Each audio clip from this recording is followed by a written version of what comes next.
This is John Deere's largest reduced tail swing excavator, and we've been looking forward to this for a long time. We work a lot in congested areas.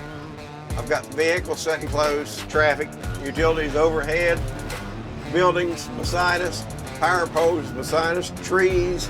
We need a small machine with a large machine ability. And this John Deere has got the best of both worlds. It gives us the flexibility of the 245, but the power and the lifting capacity of the 300 all rolled into one machine.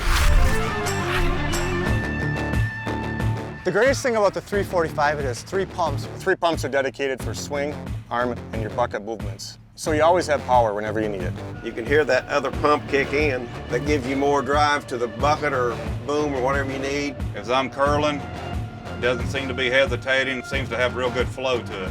I'd say overall the machine is much faster as far as cycle times go. If you can cut off like 3 minutes, that could be another 100 feet in a day depending on how many hours you work. It's huge.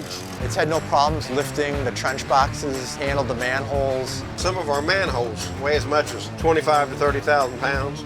It seems like this picks them up fairly easy with no trouble at all. And the Cat 335 would not do that. Lifting capacity, dig depth, breakout force, everything was excellent. One thing I really love is this machine does not require a DPF filter, which means less downtime. That means a lot more work getting done on a daily basis. Every second counts, every day counts. The more productivity you get, the more money you make.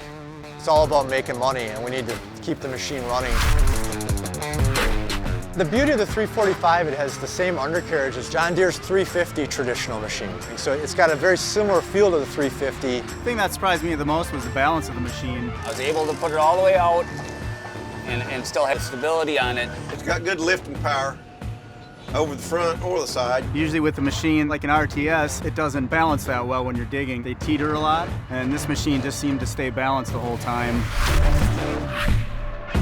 Yeah, one of the great things about the 345 is you can switch from attachment to attachment without calling a technician on the site. With the single and dual stages on the hydraulics, you're able to run, like in our application, a hammer or a compactor. You can change it and turn around and run a 2-stage hydraulic thumb.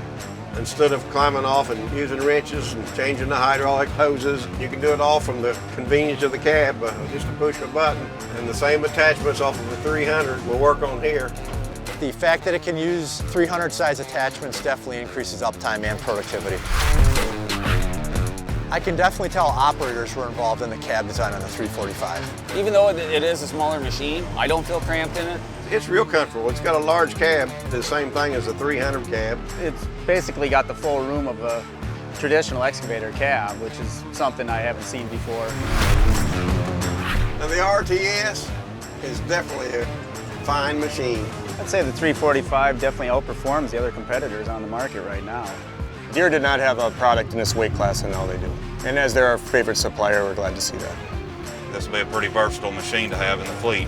I get excited to get on here sometimes. If I came in the morning and the 345 was sitting there and say a cat was sitting next to it, I would jump in the 345, hands down.